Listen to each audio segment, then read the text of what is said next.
Warlock, damn it. I made an evil pact somewhere along the line. What, with Nikon? No, with the Roundhouse, probably. The Roundhouse of my Eldritch God. This is what I'm going for. Fuck it, stick it with that.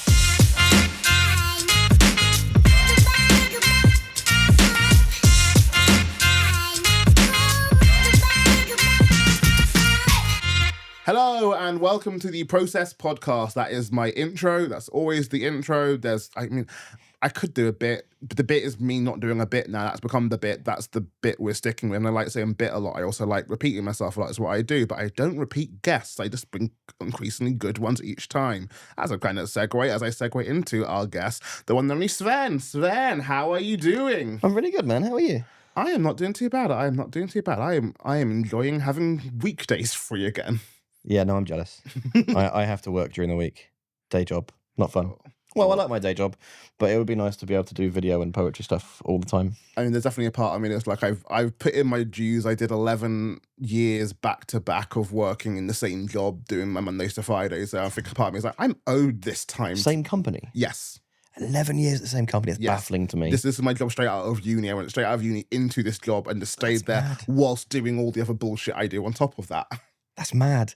I think the longest I've been in one company is maybe 3 years.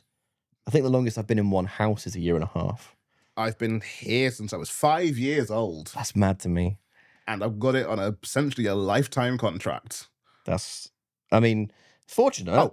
But it works to be fair. It's also why people are not surprised, but I have to remind people, I like routine. It works for me. Yeah. This is the thing. I like doing the same thing over and over again, as proven by my life. I'm in that really unfortunate position with the ADHD that whenever I've had routine, I've blossomed, but I'm so chaotic. I find finding routine really, really difficult.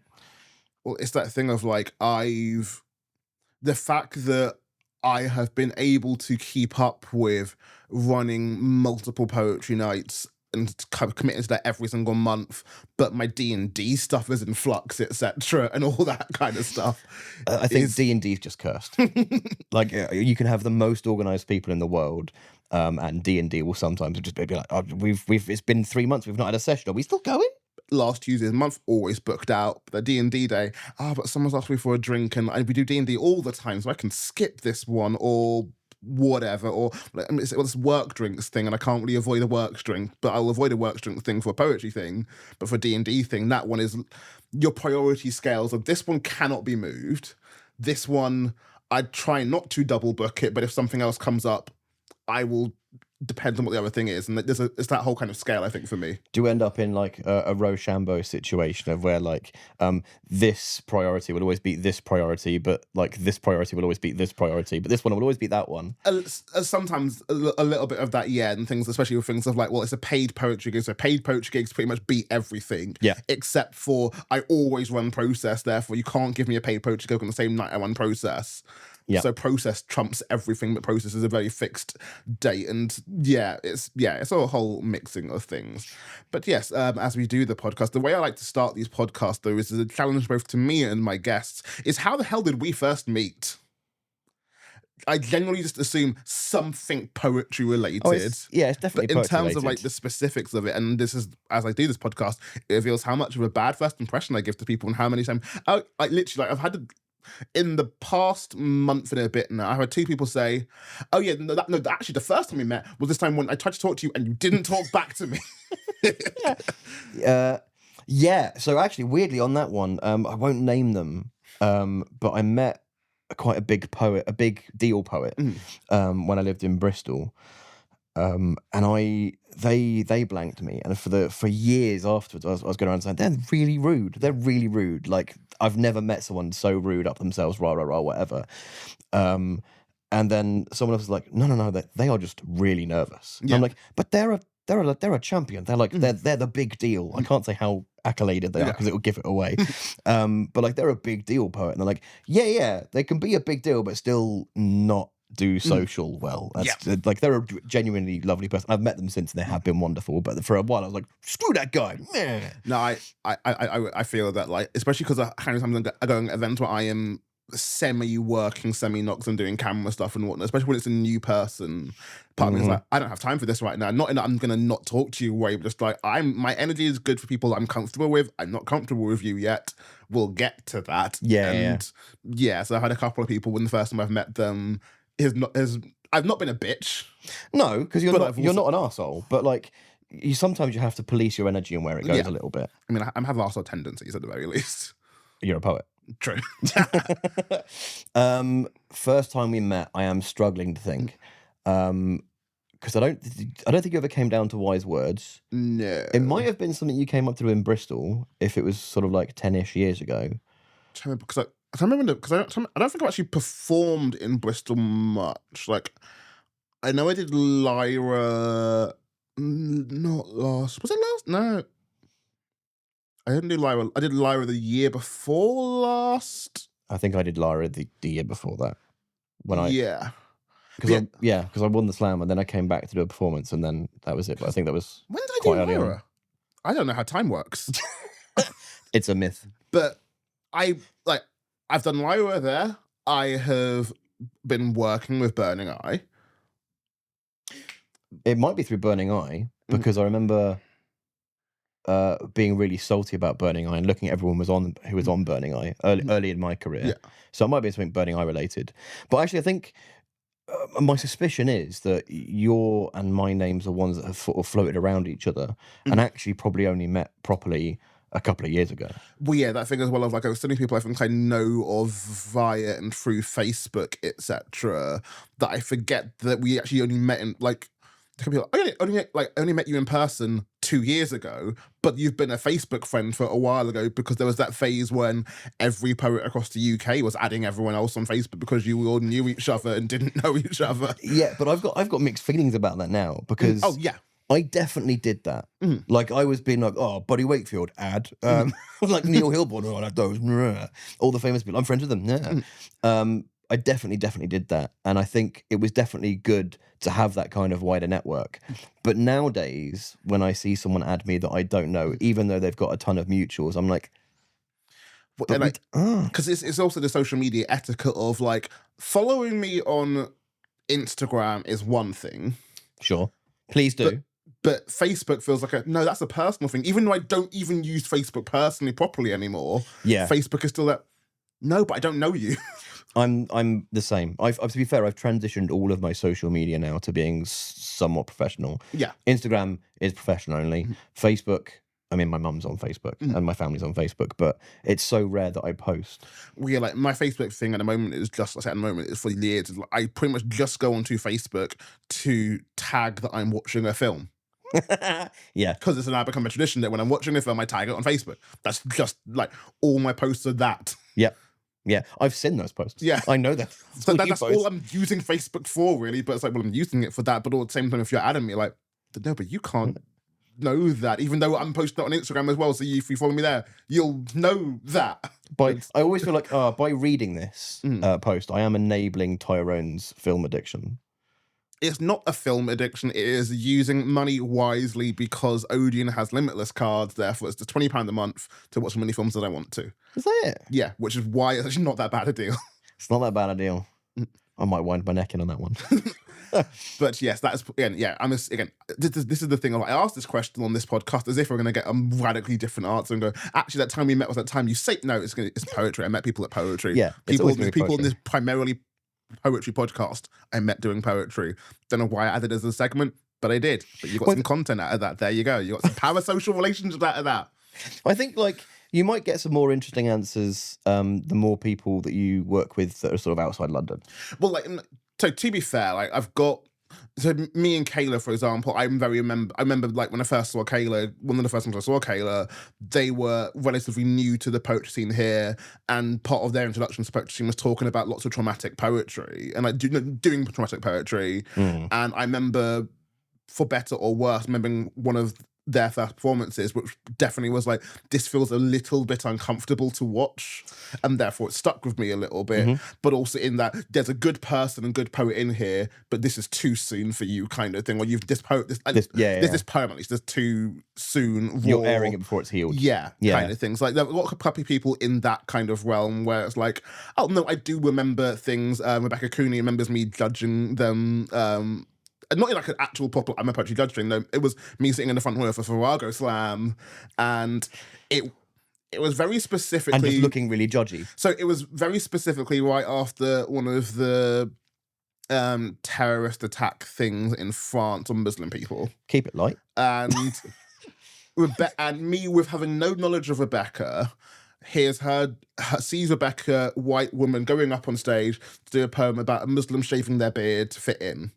And me and Iris, who are sitting in the front row, immediately kind of, I don't think if out loud or not, but groan/roll our eyes at the start of this. Sure. As the poem goes on, it's revealed that this is also was Rebecca's long-term boyfriend, now Rebecca's husband that they're talking about. And it's like, okay, fine, you're allowed to. You're allowed to say that poem. But the initial of hearing it is like, oh, okay, here's another white woman doing a thing again. It's like, oh no, you're a good one. Okay, fine, you were the good ones. It's okay. And sometimes like that judgy element takes full hold at, because I think the poetry crowd, we're a really progressive crowd. And sometimes our progression leads us to be quite judgmental when someone stands on stage. Yes. My favourite example, as much as anyone can have a favourite example of this, the main example, better wording, there's a guy called Liam McIntyre-Soon. Oh yes, I know him. From he used to the UK scene, London scene back in the day. And Bristol, and now they've moved further afield. Yeah. But they did a wonderful poem about survivorship bias. Yeah. And they actually compare it to the origin of survivorship bias, where the plane's getting shot down in World War II, and the engineer gets called in and to where they put the armour. Yeah. You put the armour where there are no bullet holes, but why? Because the ones that got shot there didn't make it back, and that kind of conversation. But then he jumps to the other side of the stage and has a conversation about depression. Knowing as Liam, he literally physically jumps. He literally did physically jump. Absolutely. It was very physical. And I thought it was a really, really powerful poem, comparing those two things. But I watched another poet that I won't name. I mean, they're cancelled, so it's irrelevant. But I literally watched this cancelled poet storm across the smoking area, and I literally mean storm, to have a go at Liam, because in this poet's mind, he was saying that you should only look for your depressed friends when they aren't self-harming. And if they're self-harming, then they're okay, and if they're not, then you should. And it was like, I don't know how you've got this so far backwards. Like, you can look after one group of people without excluding another group of people from care, but he's just saying, just make sure you're looking at the people who it's less visible at as well. And it was just such a weird thing. But like, yeah, you could again. There we go. I mean, can you bleep that? But can bleep it. There was no last name. There's no way to identify. Even if you want to search, you can be your own little detective. Do that. Yeah. This poet should remain nameless. You can see them in the crowd seething to the point where they have to go up and say something afterwards, and it's like, well, no, man, you just got the wrong idea of the wrong end of the stick, and you shouldn't be. You shouldn't necessarily be policing someone else's content, and the paradox of tolerance and all the rest of that. That's a difficult conversation. Let's not have that one. I mean, like ironically, I think so. Getting ahead of myself for the podcast, and I guess doing some foreshadowing in the Let's Talk About section. I want to talk to you about slam and slam culture. It's definitely a thing, especially as we are both have UK slam champion on our resumes, etc. So we'll talk into slam culture there, which Dev will delve into like the topics people talk about. Obviously, we can figure out how to navigate that. But before we get into our Let's Talk About section, we're going to go into our timelines section.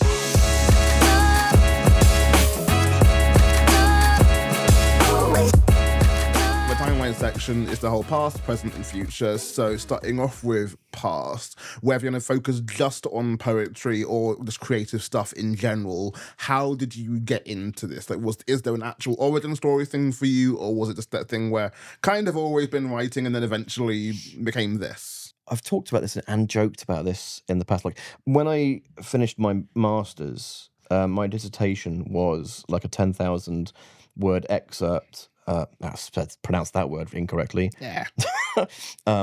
Section of like an autobiographical but critical analysis of my experience in slam. And I've lied to myself a lot about how I got into slam. This is a lie that I sort of came into slam fully formed, like I just arrived and was brilliant. Yeah. In the same way that like when you think about your writing process, and you tell yourself this myth that you write good poetry and it just flows out, it falls out perfectly formed. And I've told myself that about a number of poems that I've written. I've done okay. And then I've gone through old notebooks and found, like, not even first drafts, but proto drafts of, like, where I was playing around with a turn of phrase that then became a verse.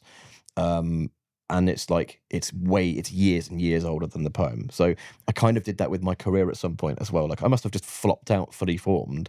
That's horrible imagery. So sorry.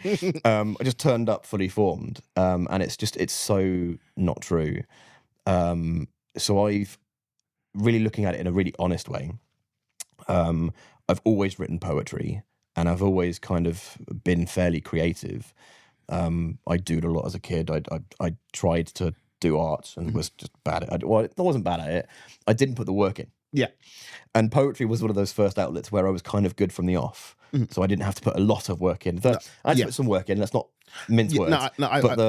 The amount of work I had to put in was less. I get your feeling with that. Like, without being a dick about it, things of like, I've always understood media and camera stuff. It's something that it comes easier. Yeah, it comes easier. Whereas like there are some parts where I don't understand fashion things. I don't understand like some of that tactile stuff. But cameras, I understand that. I know. Yeah. I can learn that easily. Yeah, and I think with poetry as well, because poetry is like the fine art that has the lowest barrier to entry.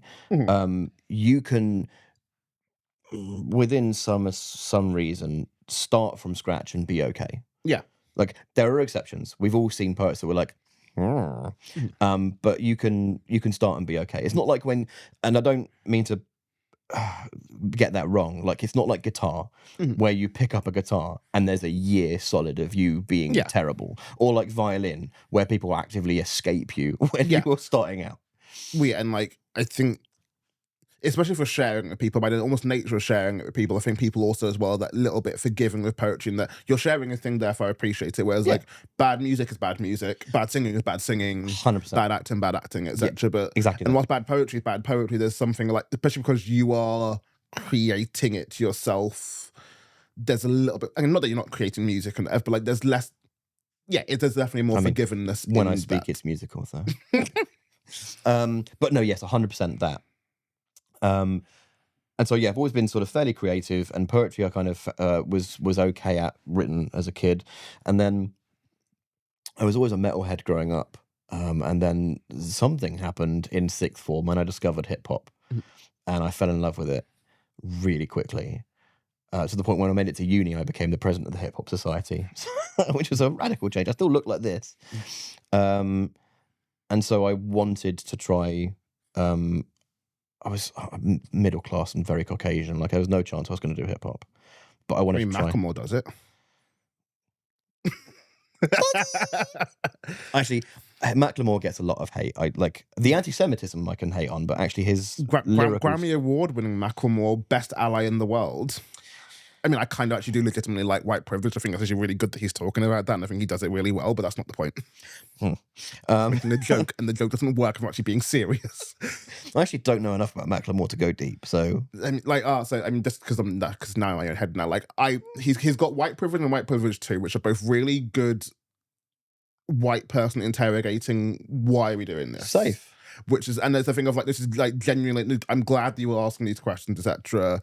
But he also has Same Love, which is in a vacuum, not in a vacuum, like, Same Love is, if there were more songs by queer hip-hop artists, Macklemore doing this would not be that big an issue. Sure. In the same way as well, if this was not propped up as the best thing ever, Same Love would not be as much of an issue. The problem with Same Love is that people said, this is the best, the most greatest thing ever. Look at how well he's talking about this. And it's like, he's done nothing wrong here, Macklemore, from what I can see. He wrote a good song. It was a nice positive message about someone in his family being queer.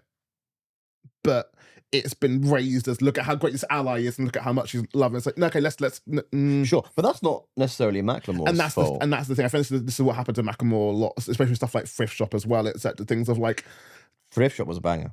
Oh, it's a banger, but it's the whole vibe of like this, like you've done nothing wrong here, but people are raising you and praising you as the best thing since sliced bread, and especially when you then, because I think he beat Kendrick Lamar for the Grammys for Best Album. Until Aesop Rock wins a Grammy, I'm not paying attention to it. But yeah, it was that kind of thing of like, Macklemore's done nothing wrong, but someone has said he's better than Kendrick in this moment, which makes it I see your critique. Yeah, and that thing of like, it's not Macklemore's fault. Yeah, no. But he's now been positioned as the best thing ever. Yeah, fair. Yeah, that was my middle class white boy rap tangent that I clearly am one to go on. Well, I also discovered things like it's less middle class, but to be fair, like MC Lars, and a $1.65, like for some really really white rap, like early day nerdcore stuff. I mean, it says a lot about me that my first thought when you said $1.65 was like Bucks Fizz, which is going on school Eurovision. $1.65 is this Canadian rapper who, like, he's just really weird. He's really weird, and in a beautiful way. Like, he produces a lot of Sage Francis's beats now, and he raps less than he used to, and he also works as like a baseball pundit. He's just a really interesting character. But he had a piece, a song called "Wicked and Weird." Wicked and weird, I'm a road hog with an old dog singing slow songs, trying to get off, and it's just like some of the bars are strange. He wrote this one song, I can't remember what it's called, but check it out. Great way to find it. Yeah. I think it's called Naughty, Thrifty, Nice or something. It's been a long time. Where the rumor has it, or the story that I heard was that his ex broke up with him. And one of the things she said was, why can't you just write normal music? Why can't you just write like pop and trendy music? And he was like, well, fuck you then. I'm going to do that. And he wrote the track and then took all of the lyrics into an Asian language translator and then back into English and then back into Asian, did that thing until they didn't make much more sense anymore, and then wrote them back into some sort of lyrical content and then put them on this beat. And it's bizarre. Like, it's a really strange track. It's well worth a listen. And I guarantee by the end of it, you'll be like, despite the fact it's utter gutter. So we're saying middle class hip hop, spoken word, as we all do. Yeah, that's pretty much it. Like, I tried. The first spoken word poem I wrote was called "Wish," and it was utterly shite. And it was so middle class privileged bollocks. Like a 16 to 18-year-old thinking they could rap when they couldn't. If I could wish upon a star, it would have to be the biggest, the brightest, the fastest, the fittest. Would I wish for peace or for war to cease? Like, it was super, like, oh, look at my virtues. But just not good. Just objectively bad. See, this is going back to what you were saying beforehand in terms of like coming out good, etc. I don't know his full backstory, but in the middle classness and everything, the Harry Baker effect, where he just came into this scene and like, oh, I'm going to win the World Slam and be incredible pretty much from the start. Yeah. Which is the dream that everyone wants and has, etc. And he is, again, I know he's putting so much work and his talent is actually like taking that, but like, I think with that as well, I think there's some part of it like, I can do that too, and people do it, and it's like, no, I can't. Yeah, no, I can't.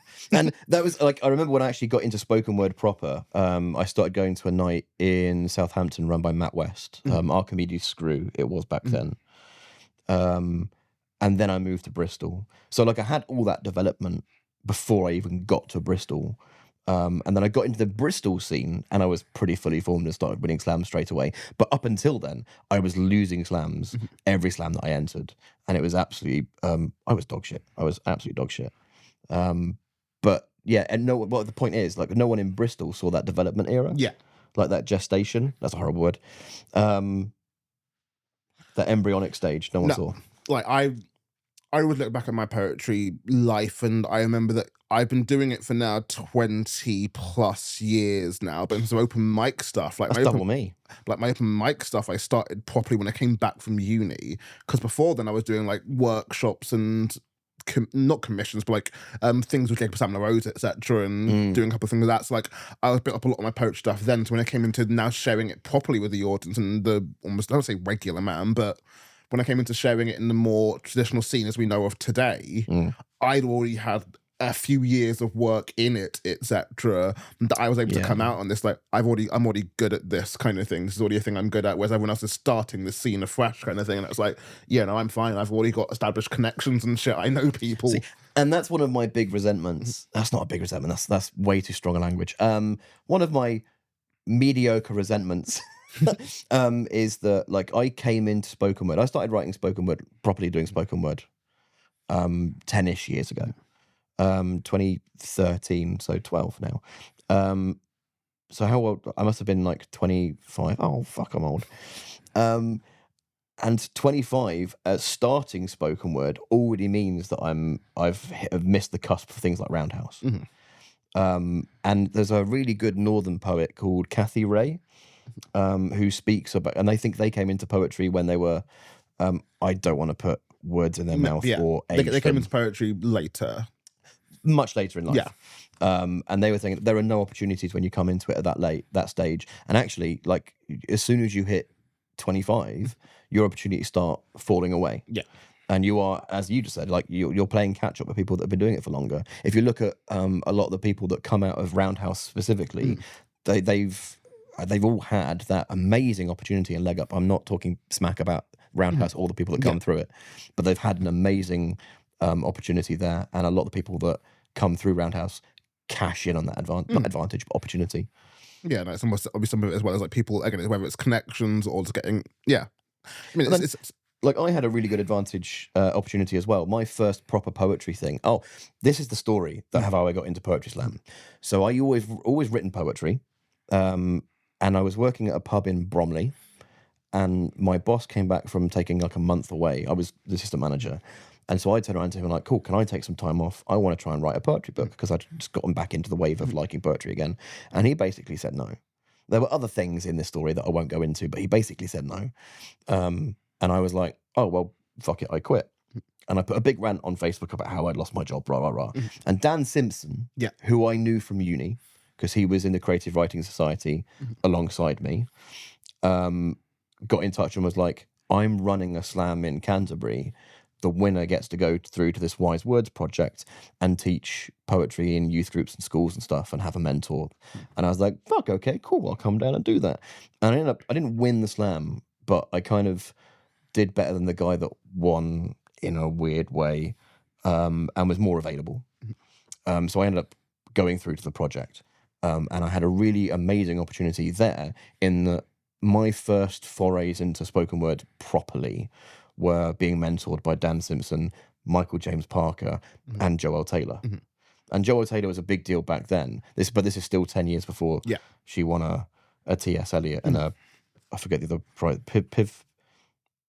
the other prize. I know what you mean. Yeah. So that was like, I've had that amazing advantage that I won't look down on. There you go. That's my origins. And like so, like nowadays as well. Obviously, you've got. Obviously seen online, and congratulations on you getting like the agent in Germany recently. It's like where is and what are you doing with your poetry at the moment? At the moment's hard. Things are difficult. It's not easy. That was the worst Kermit impression ever. That was not Kermit. That was just the voice. I won't ever do that again. I'm very sorry that even happened. This year was supposed to be me taking it easy-ish, because I wasn't going to go to Germany this year, but now I've got an agent in Germany. Obviously, I'm going to get, hopefully, fingers crossed, touch wood, get some bookings over there, and have to go out there for those. There are some fairly big festivals that I'm committed to this year, none to a point that I can say what they are. And then there's the World Slam Finals in Mexico in May. and I've been booked now for the Transylvania Romanian gig. No, nice. Early days. Yeah. But fingers crossed that one comes through. They need to confirm some funding. Yeah, that was a good gig. Yeah, I heard you. I saw you do it. How did you meet those guys? I didn't. Kid and Nancy met them, and I believe... Well, no, Kid and Nancy met them, and also Jasmine Gardosi did it last year. So I feel like whether Kid and Nancy specifically, or Gardosi, or someone in that group of people mentioned me, suggested me. I also think that because they knew Kid and Nancy from last year, I think they'd come over to at least one goddamn, but I'd not met them in person. I had heard they'd come over because they were involved in the Mind thing or something. Mind Over Matter, because they booked Anna Sinsky and Arcadia off the back of that as well, who are predominantly Mind Over Matter, either crew or regular features, chosen family, whatever you want to phrase things as, etc. But yeah, so that's the thing. I've got in touch with them, and I need to sort things out because I'm meant to be doing, I think, I always get this wrong, I think I've got Poland later this year. Nice. Which I need to double check a thing and make sure that's still going on. But yes, I think I've got that later this year. Yeah. But like, so obviously, it's obvious. I use obviously as a filler word, and I hate myself for it. We all do it. It's not obvious at all. So it's really condescending. So it's obvious to me. Yeah, it's obvious in my head. You guys haven't got a clue about this. So in December, I was at the European finals of slam poetry in Košice in Slovakia. And what seems to have happened is a bunch of people in the surrounding countries all attended. Yeah. And so off the back of that, I've been lucky enough to have people inquire about Romania, from Hungary, and from Lithuania and Latvia. So hopefully at some point this year, I'm doing all 4 of those. My air miles, if Ryanair did air miles. Yeah. My work hate me at the moment because I'm constantly putting in time off to fly abroad, and I'm going to have to buy some holiday as well so I can go and do these other things. I feel that. It'd probably mean that I'm less well off because I have to buy time off of work, but it's more fun. It's also, again, the question mark, which you want to hope, like, if I'm putting in this work now, this will be enough to build the future going forward, if you will. So that's a really good question because I don't know. Am I riding a wave that comes from winning a couple of visible slams, and at some point that wave, like all waves do, it will crash out and just peter out? Or am I building on something now that will eventually mean at some point I can go full time and think about? I mean, it's the thing about this. Again, these are impossible things to answer. I can speak from doing my freelance stuff, or I've put in enough of the work beforehand that people know me, know what I can do, etc. And now that I have made myself available for freelance stuff, just because I don't have the ties of a full-time job now. Yeah. Whilst it's not like, oh my God, I'm stupidly busy and every single event is booking me. There's a lot more events that's like, oh, now we'll book Tyrone and we can book Tyrone for more. Like, anecdotally speaking, I know Poach Takeaway, I've always been friends with Michael and doing an odd shift here and there. I'm aware I've been booked for a few more shifts now that I've got the free time for it. And I've been aware of things of like filming poetry stuff and whatnot. It's like, oh, Tyrone's free now. We've seen him doing this good stuff, and especially with Spit Exploding, the stuff of you're the one that's tagged on it, and we all see and know Tyrone as the camera guy. You've marketed yourself as that. Now is the time that I can start to get it rewarded. So I think there is no guarantee of stuff, but it's the thing of like, as with so much stuff, I think it's more the thing of like, it's not going unnoticed. The issue becomes whether it's poetry or camera stuff or anything freelance. The thing of like, because people notice it, doesn't mean people have the money to do anything with it, though. Right, and so that's the other important question in my situation is that I know. Last year, for instance, my tour in Germany, I made more money from that tour than I did for the previous 5 years in England doing poetry. I know that this year, as it stands currently, I've been booked more for gigs in Germany and Europe than I have over here. I know that off the back of my English slam win and the European slam win and the World Cup, which I'm to go to still, I haven't had any bookings come through specifically on the back of those in the UK. Yeah. I've had loads on the continent. So there's that other important question, like if it is is it just a holiday that I'm getting and riding out, or am I building a career that takes me out of the UK? And if I'm not, when is the UK going to start booking me? I mean, when is it going to be important? Because I think this again, so as will be touching on the future and where you want to go with this kind of stuff. So as like kind of it's that future section thing as well. I think one of it is also the future of the UK, in that I know that there's so few events in the UK that get funding / look for funding properly, etc. Then that's one of the biggest issues. Like in the scene at the moment in London, we've got, let's say, 50 to 60 events on per month, but only maybe 5 of them have anywhere that resembles funding or money behind it. And like that thing of, I've been asked at the moment, like, what's my fee for some events, etc. And it's like, I don't really have a set fee, because I know that this London night, they will only ever charge me 50 quid because that's the money they're making from the door, and I'm fine with that. But I know that this Arts Council gig, I will say at least 250 or whatever, etc. because it's an Arts Council gig and it depends, and the problem is there aren't as many of the bigger things. And that's a big thing. Like, how do you get on the radar of the gigs that have... So one of the things I did with my career, I decided very early on that I was going to... This sounds arrogant as fuck. One of the things I did very early on was decide that I was going to become an English champion. Like, I saw someone do it and I was like, that's what I want. My first championship was the year that Teresa Lola won. Way back in Hammer and Tongue days. And at that point onwards, I was like, no, this isn't where I drum out. I am going to be an English champion. Why am I? I've forgotten why I was even saying that. Because you love England so much, you want to make sure. Forgetting why you were saying that midway just makes you seem really arrogant. I'm like, no, there was a point. Oh, it's gone. It's gone. My mind is so blank. No, I do get you in the thing of like, there is the idea of like, cool, I want to get to this level, but the thing is, there's nowhere to go after that. Right. Is the thing, and like that's what I was saying. Yeah. So the reason I did that, or one of the reasons why I think I conned myself into thinking why I did it, was because it would mean that people would notice me. Notice me, senpai. It would mean that I had an accolade that people couldn't ignore. And actually, people ignore it. Like, when a Spit, for instance, going to get in touch and be like, hey, do you want to come down? When are Apples and Snakes going to... I've not done any work with Apple and Snakes since Wise Words, which is 10 years ago. Well, so we'll go into it properly when we go into our slam conversation, and I need to be careful how much I how much I badmouth them. Let's go badmouth's a better phrase. How much I badmouth them. But I think one of the things that is an issue is Hammer and Tongue was the better one in terms of people knowing of Hammer and Tongue. It was very visible. Hammer and Tongue was very visible. It was bringing people from across the UK better, even if the finals were London-centric. Hammer and Tongue was able to get its presence known across the UK, and people were relatively familiar with Hammer and Tongue. Farrago, despite its longevity in the scene, its prominence in the poetry scene history, and its importance in the world of poetry, I think overall has done a fucking awful job in being known. People do not know what the UK Slam Championships are, what that means. It has no weight to it other than it sounds like a cool title. Is, I think, one of the biggest issues in the scene at the moment.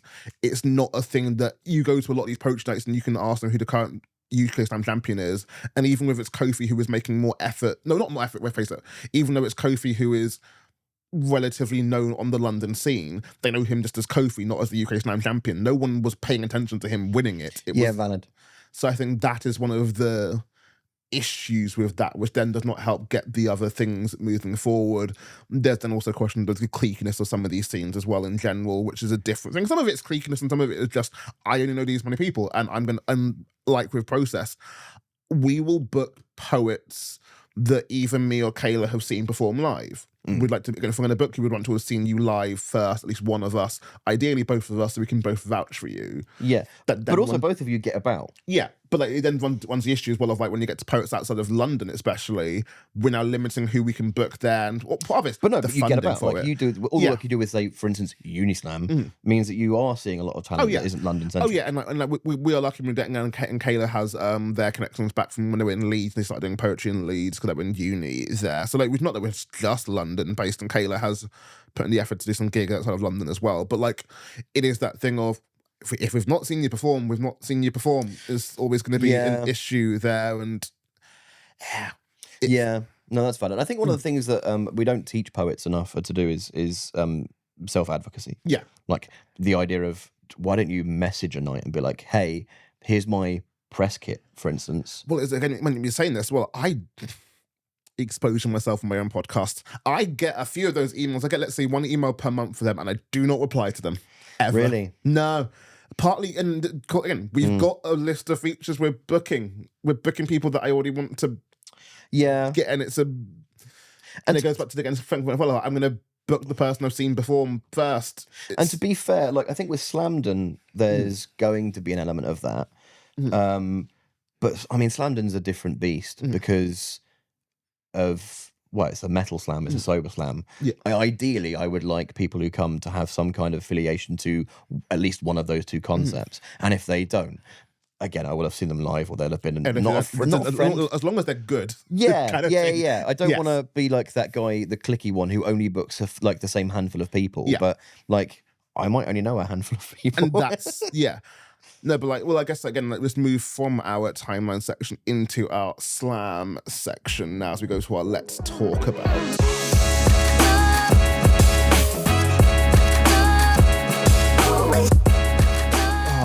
I'm aware of how many tangents we can go on, so almost fixing in on a specific tangent to get how many tangents from that is there's a logic in the head. Just go with it, people. Again, I'm pointing, most people listen to this, but still, it's fine. I'm going to point, if you're watching this, you see I'm pointing at the slams. For people who are listening on the podcast, Tyrone pointed at cameras. Slap. No, so slams is an interesting one at the moment, because I think we all know for the most part what slams are and have our feelings on them, but it's also interesting as well, because I also think as well, and you bring up wanting to go somewhere from winning the English slam as well. I think we all put a lot of importance on slams, rightly or wrongly, because there's also, we all put importance in it, but it doesn't necessarily mean you win the slam and that's what sets you up. Right. Yeah, winning a slam, and I think to my era, I definitely viewed a slam win as a ticket to the big times when I was starting out. But like, also that was definitely helped along by, like, let's take Teresa Lola as an example. She was the first person I saw win a UK title in front of me, like I was there, and then it was like maybe a year before I started seeing their name everywhere. And not long before we saw Corn and Gully come out, and they have catapulted. And then the year after, or maybe the year after that, was Birdspeed, Safia. And again, same thing. Like they went from, they moved, they actually did what I pretend I did it. Did it? I make a living from words. They moved to Bristol, weren't poetry focused, were I think a theatre or performing arts kid, and then did this poem and won the regional heat, and then won the regional final, and then went through and won the national final, and is now, you know, doing all kinds of stuff. So the example that I had set was that some people maybe like won a slam and then got catapulted into stardom, lol, as much as stardom is a thing in poetry. But again, like a magician, you don't see them practicing the magic tricks behind the scene. You only see this thing up front. So they might have some mad business acumen, and just be constantly fucking weird. Like again, like I don't want to speak with complete authority on any of their successes, etc. But using Teresa Lola as the example here, I don't know what came first. I don't know where the chicken or egg side of things, but I know that Teresa's got a very good connection with Inouye Ellams and doing the rap party stuff. Right. So I think there's also things of like what came first of, did your connection there help that one? And like using my style as vain as I'm saying, as a vain sentence, using myself as an example, I've got the connection through Jacob Sam LaRose of knowing all the people he knows and doing stuff there, etc. That the slams in of themselves were not the thing that catapulted me, but it didn't hurt to get a slam win and have that as well. And like I think the biggest slam that helped me, and this is more because of the the active prize on the slam, was the Axis slam, which no one cares about or knows about or gives a shit about. This was Axis slam. This is from back in the day. It sounds very World War II. Weird. So this is back in the day when I want to say Kieran Hodges was running it. Great human. And it was based out in Crewe, for all places. And basically they were bringing poets from across the UK to this slam. Right. And it was run, and I don't know exactly who it was run by, but they had a few different events involved with it. So what it meant is that if you won, at least when I won it, winning the Axis Slam got me a feature at Sonic Youth in their Glasgow and Edinburgh show. Yeah. It got me Liverpool at their show there that was run by Tyrone's forgot people's name. Lindsay Price. There we go. But it was, again, I got a gig again. The prize of it was do these 3 features in, I think it's 4 features actually, in these 4 cities across the UK. Yeah. And that in of itself was, well, that's the prize then. The prize is, that's what gets me out here. It gets you a tour. Yeah. And I did jokingly, and this is the dumb self-fulfilling prophecy of it, I remember I had those gigs, I jokingly mocked up a tour poster of Lad on Tour. Nice. And then people, we're looking to book a feature. We haven't booked you yet, Tyrone. Do you want to do this? And like literally, almost like putting the gig poster out there. Got me a couple of people to. I see Tyrone's touring. Let's give him a couple more. That's almost a self-fulfilling. And like, that wasn't on purpose thing. That was this is a nice happy accident. I've held off on doing a tour thing in the UK until I've got the next book out. But it's what I do in Germany. Yeah. Because I'm exotic in Germany because I'm English and a champion and stuff, but it doesn't happen here. But like, I think that's something that we don't see in the UK, and I think is crucial, and it needs to come back because Axis did it. Lagan Purdy did it. Them, when they did Verbal Remedies, they had a night in Southampton. I want to say. Yeah, because I feel like I knew them from Bournemouth, South Coast. It was Bournemouth. Yeah.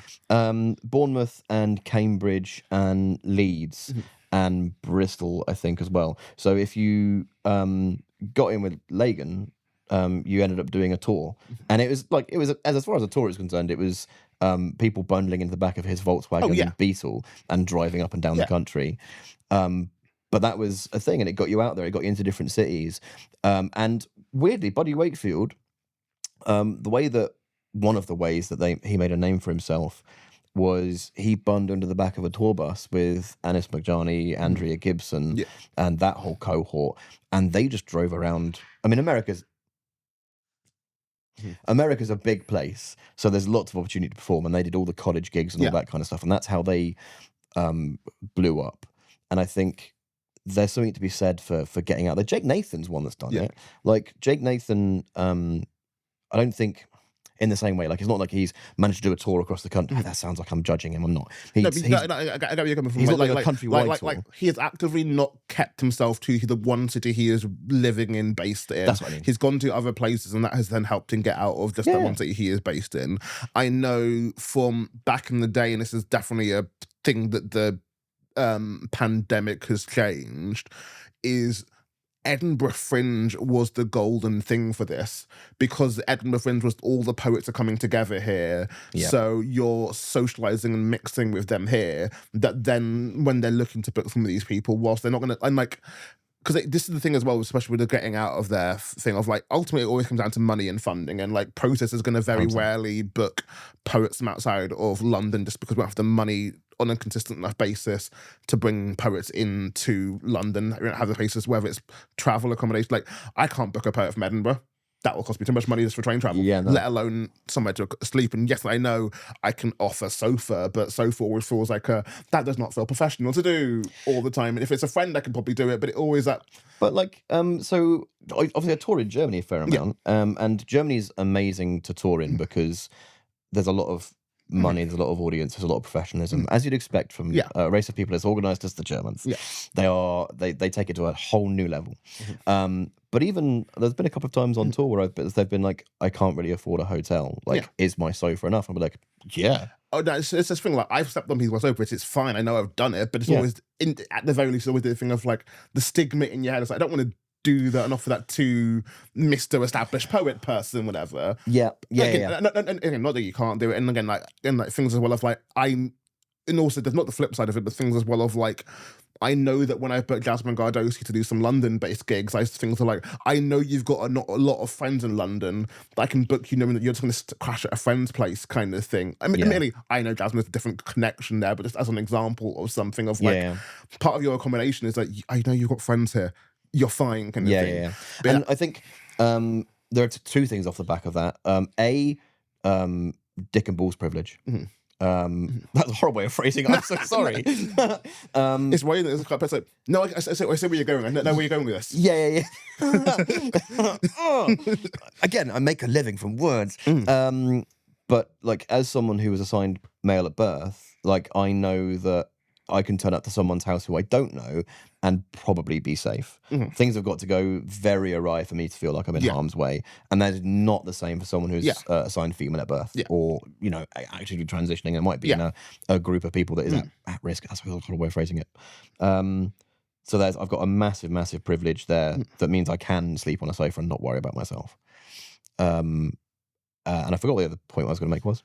No, but yeah, I think that's always going to be this thing with like getting out in terms of UK, but especially in terms of slams kind of thing. I think that on the flip side of that, as much like obviously the thing of like, I have been open mics. Obviously, you can go to them and audience will like what they like to like, but the slam and much as the adage is the best poet doesn't win it, etc.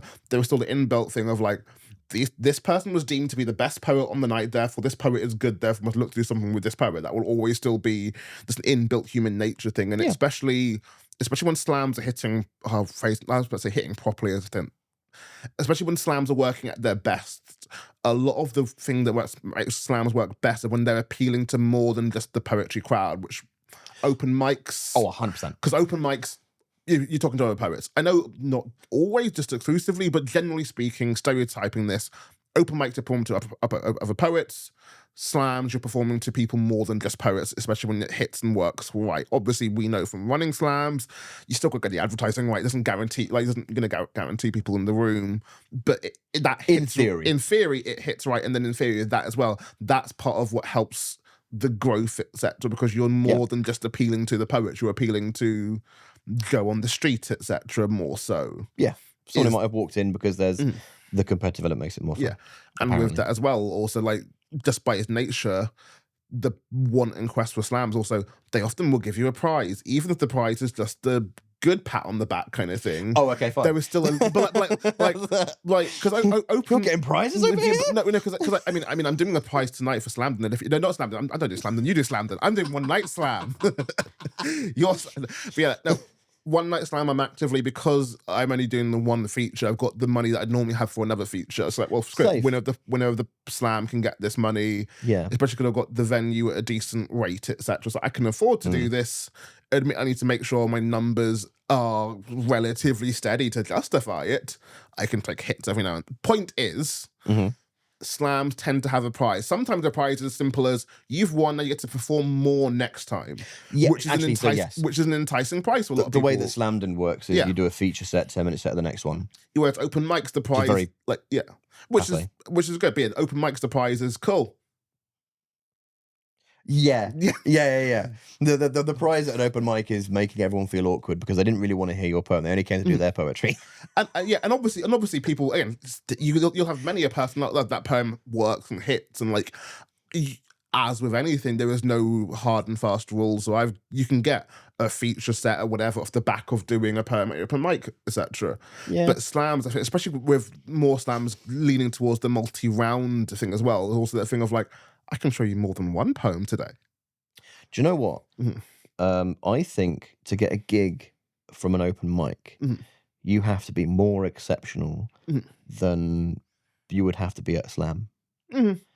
Because in a slam, all you have to do to get a gig, kind of in theory, in practice, is win or podium. Yeah. Like if you reach top 3, then someone's going to go, I enjoyed that poem, and evidently they're okay, so I might book them. At an open mic, to get a gig, you have to actively be the best person in the room, and not by a little margin, not by the decimal points. You have to be golden when everyone else is bronze. Well, yeah, best person, you've got to stand out and be different. Yeah. There's got to be something about you which is, oh, this is different. Like, hell, even with just people giving you compliments after the night, etc. There were 10 poets in this half, probably even more, a lot of these open mics. So how is this person remembering your poem then, whereas obviously in the slam, there's a lot less people performing a lot of the time. Yeah. But speaking of the standing out stuff, if you're going to vaguely guide my slam talk. Please do. In terms of standing out in slam and working at a slam, what works? Like I think that we all talk about and walk around over the slam poet and the kind of traditions and tropes that come along with that are brought in there. But if we're going to put it into our words and use our words, what are these traditions and tropes and things that slam poets and slam poetry is known for and doing? We also talked about earlier things of like the things that will make us ever so slightly judge automatically. But why is that, etc.? And what are those things? Okay, so I do have things that I will like downscore someone for, almost quite consciously, because I really don't like them. Poet voice. Poet voice is up there, but it's actually not the worst. My worst offender when it comes to things that turn me off at a slam is being preached to. And I don't necessarily mean just religion, because it's actually very rarely that you get religious preaching at a slam. I mean, any poem that is written from a point of knowing more about a thing than the audience, good clues to that happening are anyone who says, listen, see, like as if you're supposed to be, learning something from them, because it just feels really didactic. If you want to teach me something, and I'm not saying that from, like, it does feel quite arrogant saying it out loud. I'm not saying that you can't teach me something, because you absolutely can. I'm an idiot. But I don't want to know that you're teaching me something. I want to walk away from your story and go, oh, fucking hell. I've learned some insight in that. Kofi's a really good one at doing it. Like the poem that he does about his grandmother, like you get an insight into his life and you're like, shit, cool, yes. And the poem, I can't remember the name of the poem, but the one that ends with the alarm going off, you're like, that is a really nice device, really well employed. And I've learned something about you and the way that you see your life and about the idiosyncrasies of employment from that poem. So my biggest turn off is didactic poetry. But other than that, I don't think there's a big right or wrong answer. There are things that annoy me in poetry, but obviously, and I always have to sort of, with slam, it's slightly different. I like to, now that I'm older, in recovery and nicer as a person, I've accepted that not all poetry is written for me. And I am getting older, so there's going at some point, hasn't happened massively yet, but there will be a wave of poetry coming in at some point that I won't get. Like there's definitely music I don't get. So at some point there'll be people writing from perspectives about things that I can't gel with. In the same way that I don't relate a lot to poetry about motherhood, because it's not an experience that I can relate to, and I'll listen to it and I'll try and learn something from it, but a lot of the time it doesn't stick with me. Why the fuck am I saying this? So yes, not all poetry is written for me, and that's a thing that I think all poets, especially all slam audiences, should learn, because you're trying to judge a poem, and you can kind of concoct a rubric, and that might be, how's the performance, how's the poem itself, how's the subject matter, how's the writing, and what's the star factor, and you can kind of concoct some kind of rubric and judge it against those things. But at the end of the day, it's all still very subjective. Like I've said at Slamdon, and I hear this argument a lot. There was someone at the European finals who downscored someone, or would have downscored someone in conversation. They weren't one of the judges. Would have downscored someone for reading. And this is something that I think about a lot. And at Slamdon, I tell judges not to downscore people for reading just because they're reading, because it's ableist. Yeah. But don't need any more reason than that. It's just ableist. But if they're reading badly, then maybe you can downscore them. But also that might be ableist. If someone's on the spectrum and they are reading because they're reading, they're in themselves. That's a whole mess, and let's not get into that. But like it used to be that I would downscore people for reading, but I just can't do it anymore. I'll look for something. If someone's reading well, amazing. If someone's performing to the room, amazing. There was one time early in my career, because it took me ages to memorize poetry, and it still does take me to memorize individuals, but like it took me ages to take that first step. And there was one time I was reading this really fucking shit poem about how I was the fucking best thing in poetry since fucking sliced bread. Not that sliced bread's ever written a poem. And I can't remember the exact line, but it was just really ballsy. Like, I know the weight of words because words something well. Like, it was just really fucking ballsy. Yeah. And then I went back to read my poem and couldn't find my line, swallowed hard, and then went. And then found my line. It was massive pause, and I'm like, that's bad. When you've written a poem about how amazing you are at poetry, and then you have to read your line, and it looks really fucking shite. I don't know, man. Like, it's all a pile of shit, isn't it, Slam? That's like the end of the day. I find it such a fascinating one because, like, there is, again, it goes back to what is ideal for slams, and in slams best way they can hopefully reach people that are not as familiar with poetry, don't go to it as regularly. And with that, there's a part I always have to check myself in the door and that, oh no, it's another coming out poem, whatever, etc. And I've heard this poem said 55 times. It's already been done better than you've done it today, but to that judge, that audience, that person in the room, this is the best thing they've ever heard and they needed to hear that today. And there's always that part of me that's like, I'm jaded because I've been doing poetry for 20 years. I've heard these topics talked about for 20 years now. And I personally, as Tyrone, because I keep hearing similar topics come up, and it's not, again, this is not to say don't do the coming out poem. Obviously, do that poem, etc. Yeah, it's an important poem. But that thing of like, I've been doing this for a while now, and I've heard a lot of poetry, and it can get repetitive at times. But that's a me thing, not a poet thing. And I think there's a way of acknowledging that makes it not gatekeeping, because it's one of those things that you are towing a gatekeepy line. But like, accepting that you're jaded because you've seen it, but the audience haven't, is definitely a way of keeping you the right side of that line. There was a world-class poet who I attended a writing session of, and they were reviewing someone else's poem, or someone wrote a line, and during the feedback section, this big deal poet said, that's kind of cliche. I don't think you should have that line. I think you should rework that. And in the back of my head, because I'm very familiar with this poet's canon, I was like, motherfucker, you wrote that line. I can point you to the poem that you wrote it in. Like, that is pulling the ladder up behind you. If you're the origin of the cliche, turning around and telling someone else it's cliche is a fuck thing to do. Like, that's not cool.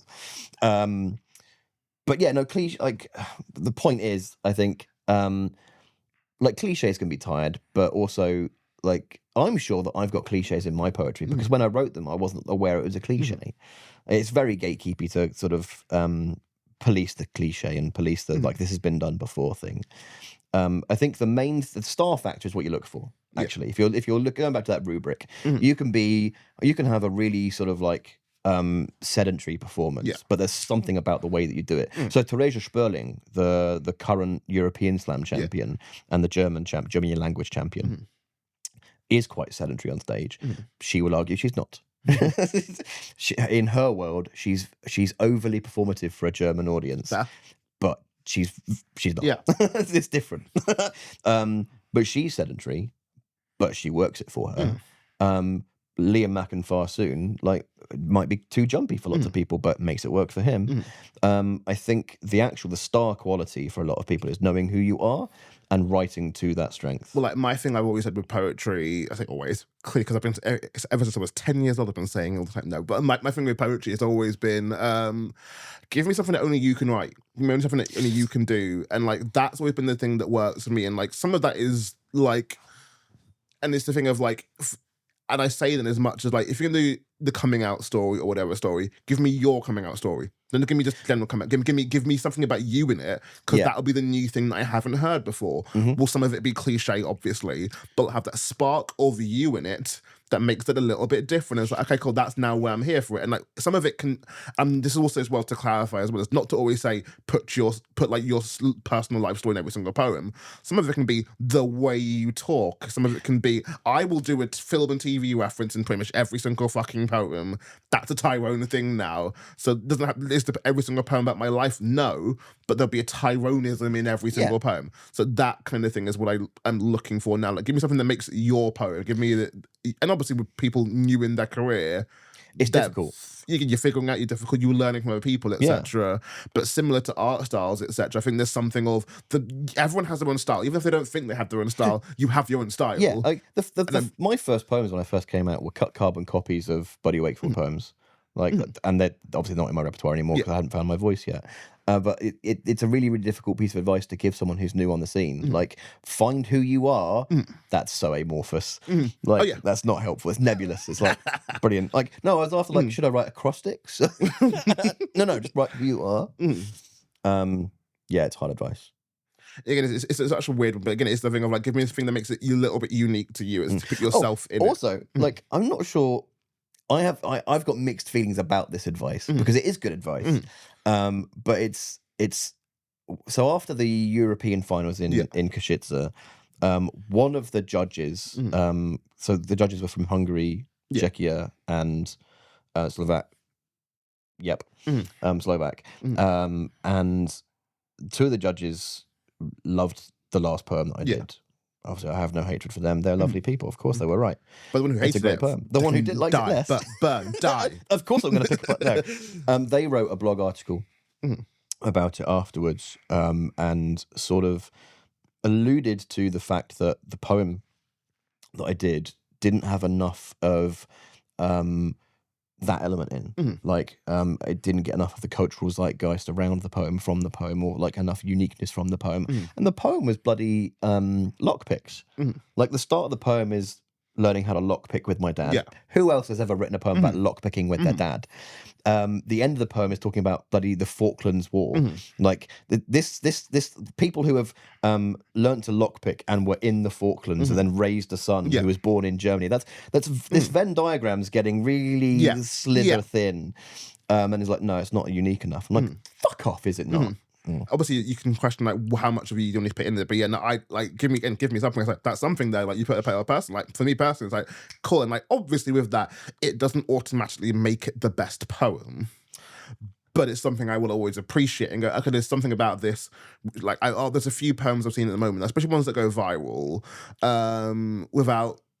Not again. Like, there's enough poems to go viral, whether it's the old days of button poetry or the newer days of like TikTok and Instagram stuff, etc. And I'm not doing any of them in particular here, but like with these poems that are going viral, there is definitely a nature to some of them that are more like, it's a hard day out here for queer people, it's a hard day out here for women, it's a hard day out here for black people. Men do better, etc. And I think they are really important messages, and a lot of the ones that I've seen are really well done. I just personally, and I know it's obviously, it goes into almost a bit of the trauma side of things, but like, I'd want your don't be racist poem to be more than just telling me to not be racist, to give me either here's what you can, it give me a little bit of, here's something that's happened to me a little bit, or putting a little bit of personality in it, or just with the writing at the very least, what is your writing style, what is your wordplay and something.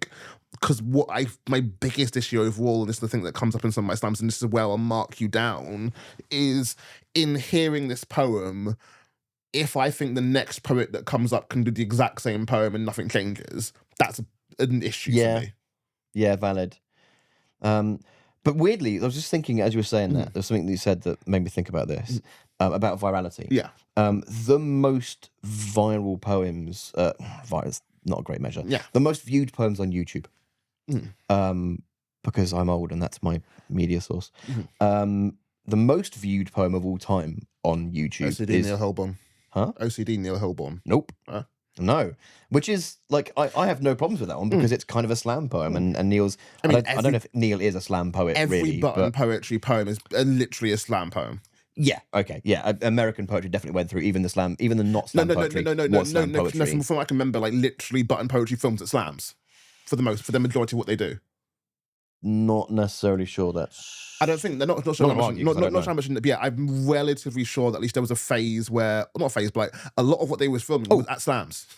Yeah, it might be true. But like it's not definitively true now because like Buddy Wakefield's Family, which is a produced video, is also. Like they have branched out to do more stuff like this. You can especially tell they've got one. I mean, the fucking Phil K and Sarah K have ones like talking to camera ones, etc. So not everything on Fire Poetry, but most of their live ones. Yeah, okay, right. Were at slams. Yeah, okay, I'll take that. The poem that I mean, with 65 million views, is Gary Turk.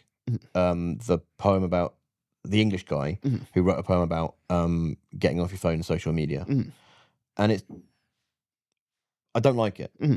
Sorry, Gary. Please don't listen to Process. Everyone else should listen to Process. Gary, please don't. Not this episode, at least. It's written in rhyming couplets. Yeah. It's an AABB form the entire way down. The rhyme schemes are, I think a lot of them are true rhymes, but it's obvious true rhymes. Yeah. There's no playing with half or feminine or hidden. My young gun thing, like, if I know what your next line is going to be, I think it's a good poem. 100%.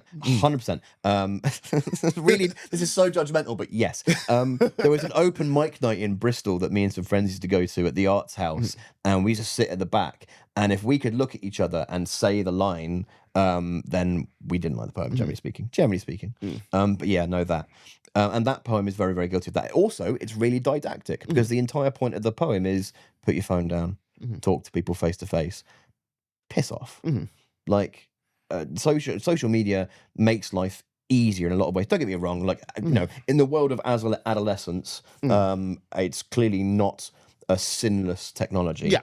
But one of the I think the crux of that poem, the conceit, is that the guy misses the chance at a relationship because he's looking at his phone. Is that the entire point of your poem? Because I can show you fucking Tinder, like where people are in long-term relationships because of technology and social media-based technology as well. So it doesn't stand up. But that's like the most viewed poem on social on YouTube. And then after that, you've got people like Prince Ear, again with really didactic, preachy poems that I really, really don't like. So. You know, what gives a poem virality? What makes it stand out? It might not be anything healthy. It might not be anything talented or artistic. It might just be kind of like, here's the thing. Wait, I mean, it's the overall thing as well with the slams, and as we're kind of wrapping this slam section up. No, the thing, yeah, sorry, I didn't talk about slam once. But it's that thing of like the things that work both in slam, because like again, with the virality part of it, is reaching out to an audience that isn't necessarily poets regularly. Sure. And with slams as well, I think like the balance with so much of stuff as well is writing something that people agree with and therefore make that good. No, because I think much like in terms of scoring for slams, I think there's definitely a vibe where some people go, well, I agree with you, therefore it's good. Yeah. So I mean, it's a cynical way to get points. Yes. And it might work. Melanie Branton, a poet in Bristol, does a really, really good send-up of this for an anti-slam event that Raise the Bar ran. Yeah. And it's called Slam Winning Poem. And it's an amazing piece. If you haven't seen Melanie Branton's slam winning poem, go and watch it. But it talks about I can't remember the exact words. My poem is a slam winning poem. It's much sadder than yours. You talk about how you nearly died in yours. Well, I actually did die. And it's it's very, very well written, and it talks about all of that kind of winning on points. And I just thought about what in my back of my head there was like, this is what I look for in slam poetry. And it was a really good one, and it's completely escaped my mind again. It's gone. It's gone. My memory's terrible. This is what happens when you need to go through recovery. No, but it is the thing of like there are definitely tropes and the things, isn't it? Like, and part of it is just the social contract of this person has gone on stage and talked about how their mum just died, therefore I can't give them a low score. That feels, in many ways, the social faux pas to do, especially when so many slams give the scores out loud in public. Then it feels even harder to give the lowest score. But then by the flip side of that as well, you're also getting the stupid thing of like, I've always at a slam in America in the past where like the lowest score people were giving out was a 9. And it's like, well then what's the fucking point? Then now look at the 9 points. We're like, so your 9.7 is now a 7 because you're just grading from 9 now. This is now, you've reset the scale here. We have that to some degree in the UK as well. Like I think it's faux pas in the UK to give a score below a 6. Yeah. The only time I've ever received a 4 in my entire career was in Germany. No, but like, it is that thing of like, yeah, there's definitely a world where people agree with a thing and therefore it becomes good sometimes. And again, it goes back to my thing I was saying earlier of that person in the audience needed to hear that, or was like, well, I agree with it, therefore it's good to me. And different people have a different rubric of what is good and right. And but I do think that it's career limiting. So slam, the reason why I love slam, slam is a really good way to get really good at writing a kind of poetry quite quickly because the feedback is instantaneous.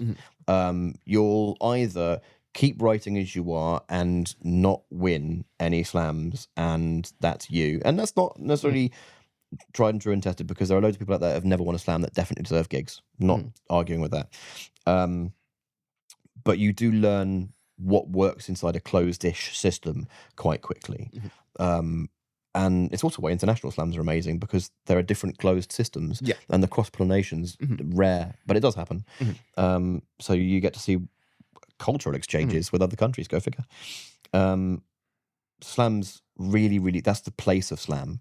It is really good at teaching people what works, what doesn't work inside that bubble. And then it's up to that poet to maybe try and grow beyond that bubble, something I still probably haven't done. I still write quite slammily. But yeah, I think that's what slam's for. But if you're writing poetry from the trauma dumpy kind of cheap points, it sounds horrible to say that out loud. Then if your intention from your poem is just I want to win this slam and nothing beyond that, then it limits you. Like, obviously talk about the things you need to talk about, and with that as well, as I think when we've vaguely touched on, but just in general, there are definitely poems that, I mean, touched on in previous episodes, but like, there are poems which I would be more likely to perform in a slam, / would do better in a slam, etc. And I think that part is fine and valid, but gearing a poem specifically for, oh, this is the crowd can't vote this down, etc., whilst could probably be true, I do think limits where you can go. Absolutely. 100%, no argument from me. I've got a piece of writing that called Faded Photographs that I did write for slam, but it's ostensibly about a friend of mine that committed suicide, and borrowing from another grief that I had to sort of get one tangent story out. And I did perform that at slams for a longest time, and I've since retired it because I realised it's really icky to parade grief to win points. And not like if it was like £1 million or something, it's still gross, but it's almost like, okay, kind of justifiable, I guess, because there's a big prize. But like, it's not. It's not. It's just me and some friends going, oh yeah, you were the best poet on the day. It's also as well that integrity thing as well of like, because I think almost with that, without phrasing this properly, to not be a dick about this as well, the way you are phrasing this is also phrasing it as if this is not your favourite or best poem. And it's one thing of like, cool. Because it's one thing of like, well, the poem, yes, I did that, but also legitimately, I think this is my best writing. That's a different question as well. Different, yeah, completely different. And even if you, again, but yeah, that's... Like, Faded Photographs is a poem that I would revisit and rewrite, but I don't want to. Yeah, like my mum poem doesn't win every slam, obviously, but things of like, I will do that poem because I like doing it and I think it's one of my favourite poems to perform and do. It happens to also be ticks the mum box and all that kind of just some of your slam cliches of like, mark me down for this kind of thing. But it's more a thing of like, I just like this poem, therefore me doing it is because I like it, versus me doing it for like, I'm going to win this now. I'm going to prove to you I'm going to win it kind of thing. Yeah. I don't think I've ever walked in with that energy.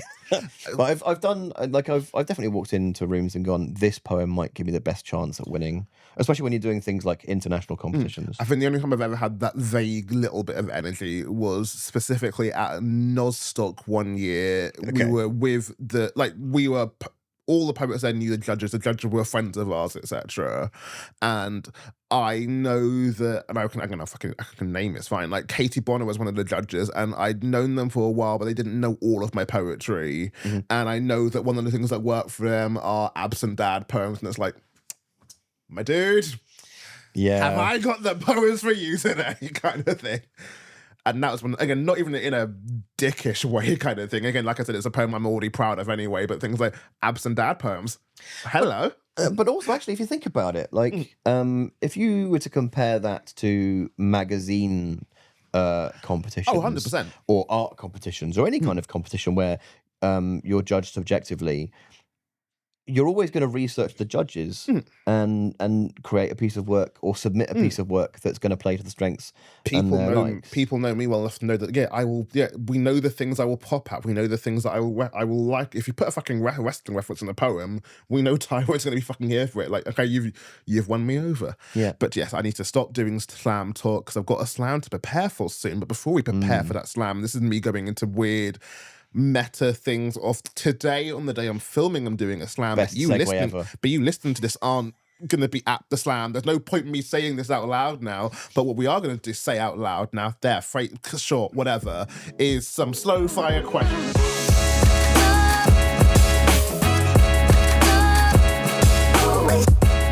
I will go through a couple of slow fire questions with you. The premise of this being, I've got my quick fire questions, but sometimes I think they deserve more time. So let's give them more time, no matter how dumb or serious they are. We'll get through a couple of them. So to do that, can you please give me a random number in between 1 and 100? 27.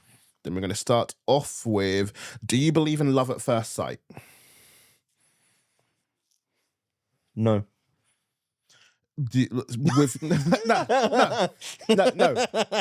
I believe at lust at first sight, which, that's a Scroobius Pip line. I think you can feel like you're in love because all those chemicals have just gone, you fancy this person, have a load of those endorphins. I don't know if it's endorphins. Chemists don't at me. Biologists don't at me. Physicians too, might as well add them in as well. Do what you want. I think it's to be so overwhelmed by emotion upon seeing someone that it can feel like love, but love based on a shallow interaction isn't love. Love is that thing for me, because I'm not right. I'm never wrong, but I'm not necessarily right all the time. It is when you've had an argument and you've like, no, I'm wrong. I care about this person so much that I can see that I'm wrong and I want to apologize to them and I don't want to ever make that mistake again. It's when you realize that you want to be selfless around them. You want to be a better human. Not the whole sort of shit trope of women fixing men or whatever, like all that kind of stuff. But like you meet someone that and it's not a woman's job to fix a man, like just getting that out there. But like when you meet someone that you love, they inspire you to be the best version of yourself that you can be, and make sacrifices and be better and all that kind of stuff. I think lust is that first interaction. Love is the one that comes afterwards. And it might not happen. It might not, like, if you've dated someone for like a month and you're like, I don't know if I love this person yet. I'm just going to keep going on dates and keep hanging out and having fun. And, we'll go to Disneyland and do the Star Wars thing. I want to go to Disneyland soon. Nice. I'm very jealous. I want to go back. But then, like, 6 weeks in, you're like, fuck, I love this person. I can't, when I'm not around them, it makes me sad. Give me now a number, please. 32. Going for, what's your drink of choice? Are we talking post recovery? The question is just, what is your drink of choice? I never specify alcoholic. I think a lot of people just interpret it as alcoholic. Yeah. I've never specified alcoholic. Fine. You can say I imply it or not. That is on your interpretation, not me. All right. So I've been sober for coming up on 6 years. And back when I was drinking, like I used to love a decent whiskey. I had a bottle of Suntory Hibiki 18 year that is one of the best scotches, not scotch, it's a Japanese whiskey. One of the best whiskeys that I'd ever had. And that would have been my favorite. And it still might be, but I can't have it anymore. And then when I got sober, it was Cherry Pepsi Max because it's just so good. But now, and also Red Bull, because I would go through like the big cans, like 3 of those a day. And now that I'm approaching 40 and worried about my health, I've given up caffeine, apart from coffee and tea, but all caffeinated drinks, like fizzy drinks, I've given up. So Cloudy Lemonade is really sick. Love Cloudy Lemonade. An alcohol-free beer is right at the right time. It's a celebration thing. And a guilty pleasure drink, there is... Do you remember those sweets, the brain liquors, the sour candies? Yes.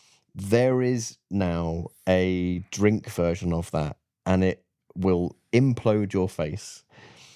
It's exactly what it sounds like. It is. I mean, it's not kosher. Don't get me wrong. It's bad, but I will say you're not selling me personally on it. I don't want to sell anyone on it. It's not great. But it's amazing. So I love that. I loved Liquid Death when they were in the UK. The severed lime flavor, sort of like fizzy, vaguely limey flavored water. And for a bonus point, There's no point. I went into my local corner shop the other day, and I've made a point to I try to avoid buying Coca-Cola and Pepsi products now in drink because they've just got a monopoly. I really like buying bar and Schweppes, and I found a bar drink that was birthday cake flavored. And it that's the right face to make it. It was utterly trash. It tasted like vaguely lemon drizzle wheat with lots of sugar in it, and it was avoid. I'm going to do 2 more slow fire questions. I'm giving myself a number, saying out loud, and I'm doing 2 more of these. It's gonna be 3 more. Give me another number, please. 72. Then we're going down to: would you call yourself a poet?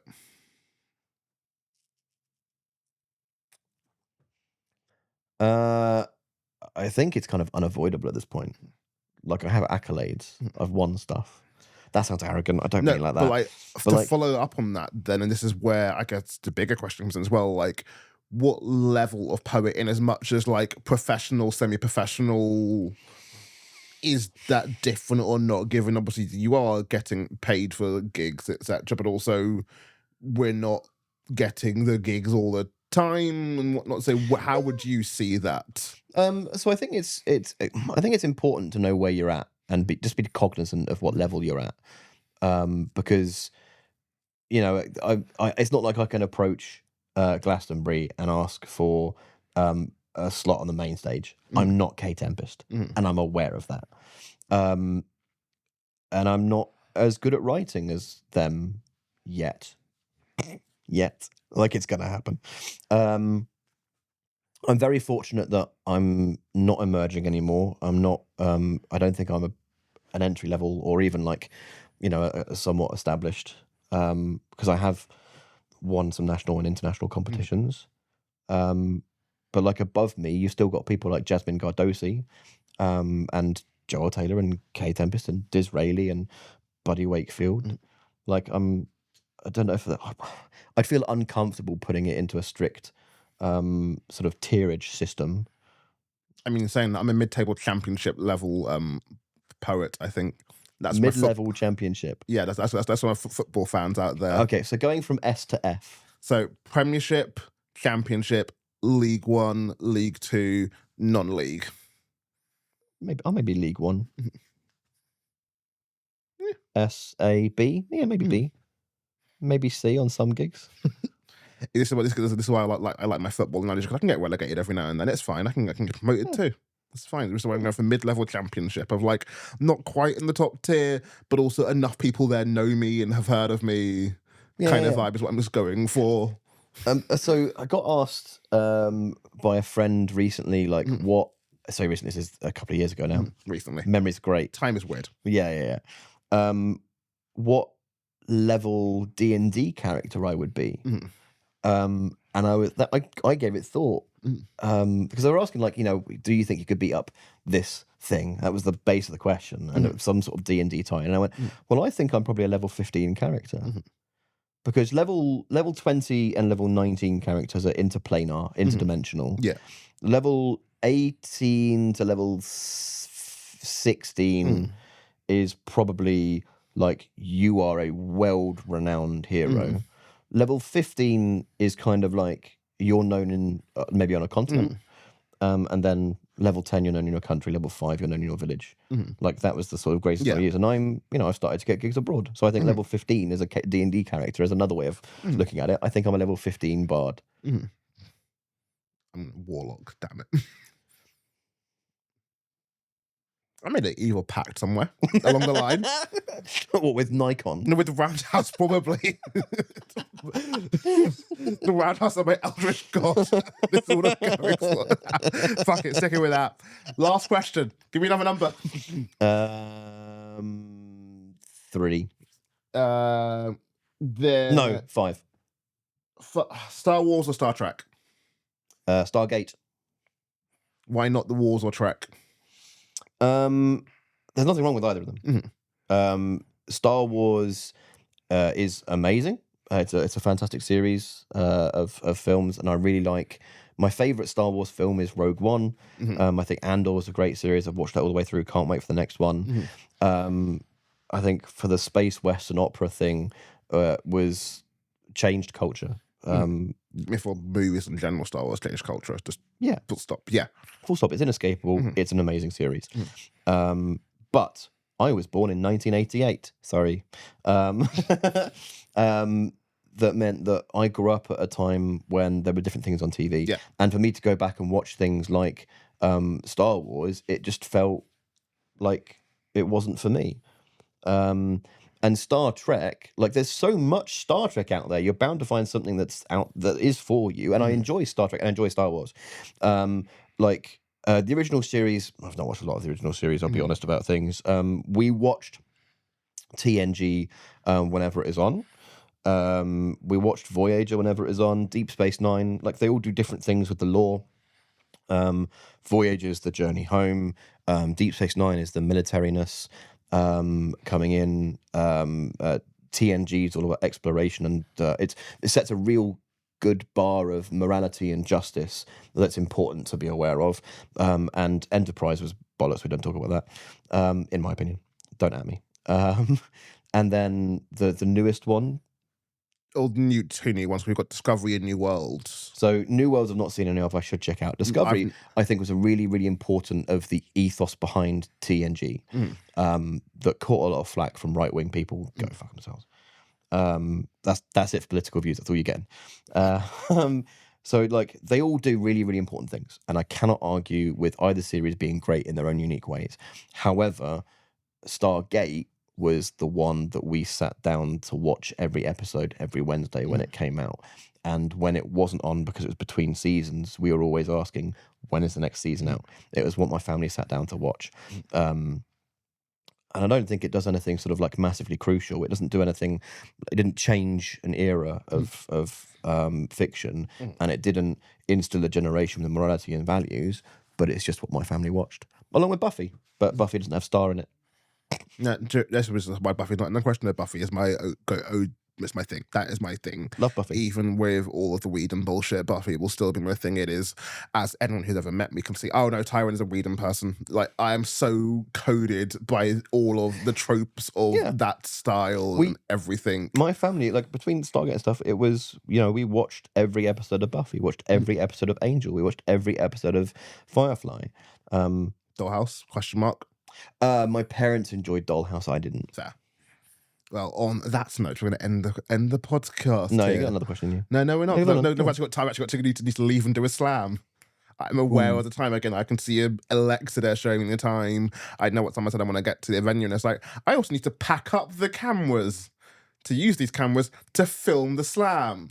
I've been aware of this as well, which is why we're going to be finishing it here. This is the peek behind the curtains of the people doing this. Like sheer panic. Yeah, for all the people that truly care about the behind the scenes of Tyrone's podcast, he films in his house. Here is the behind the scenes stuff. I've got to finish this podcast to go run a slam now. You know what you should do is you should go and grab a camera and turn it around and show people literally behind the scenes. Whip pan it, and as I whip pan it, it whips into One Night Slam. Skills. If you want to be found online, Sven, where can people find you? That's a really good question. Yes, I can be found online. If you want to be, not if you can. I'd love to be found online. Well, I know you can be, but I want more followers. Why people are famous already? Yeah. The best place to follow me for poetry stuff is my Instagram, which I think is @Sven Stears, which is SvenStears. You can friend me on Facebook, but as we've just had a conversation about it, don't. If you've not met Sven in person, don't friend them on Facebook. If you have met Sven in person, then you probably won't want to friend them on Facebook, but that's up to you, etc. Anyway, ending the podcast on a really lovely note. This has been the Process Podcast. We love you all. Now fuck off. Goodbye.